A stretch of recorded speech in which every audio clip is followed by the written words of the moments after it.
What we do know, military on the ground, it's got all the markings of a potential coup. The military, of course, as you say, is not calling it a coup at this point in time. We know that the airport is still under control of the military. So too is the state broadcaster. President Robert Mugabe and the first family, as we understand, is being confined and under house arrest, so to speak.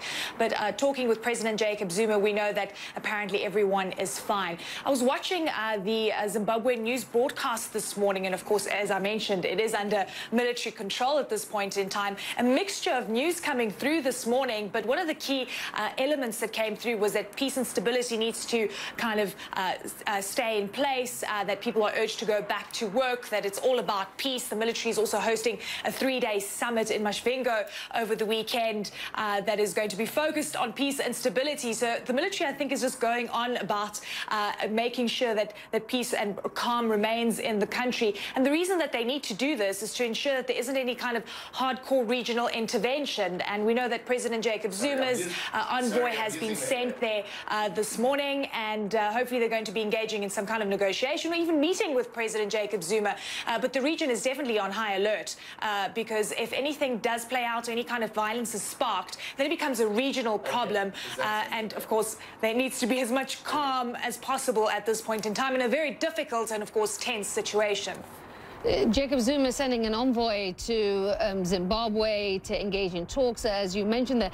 But the question has to be, what is the end goal on the part of the South African envoy? Jacob Zuma being quite clear that this is a coup, urging the military not to intervene or not to contravene the Zimbabwean constitution. Meanwhile, the African Union taking a more circumspect position here in all of this, just say, you know, urging restraint. So what is, I guess, what's Zuma's end game here?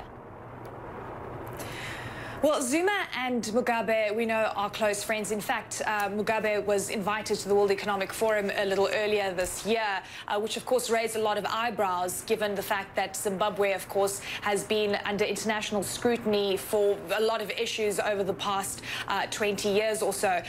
Importantly, Jacob Zuma is now the chair of the Southern African Development Community. He has to take a diplomatic stance, and he has to also ensure that he engages in SADC protocol and African Union protocol as well. It's going to be very difficult for him to just stand on the sidelines. As to which side he's going to take, it's going to be interesting. We know that South Africa has always taken a stance of perhaps quiet diplomacy when it comes to Zimbabwe, even during the times of violent land grabs by the Zimbabwean government in the early 2000s that resulted in food shortages and hyperinflation. South Africa perhaps stood on the sidelines, and that was the view of many people. So it'll be interesting to see how Jacob Zuma reacts to all of this. But also, remember, this is a man that has been in power for almost 40 years. Is he going to stand by and just stand down? And this is going to be kind of an interesting development. It's very fluid right now, as you can tell.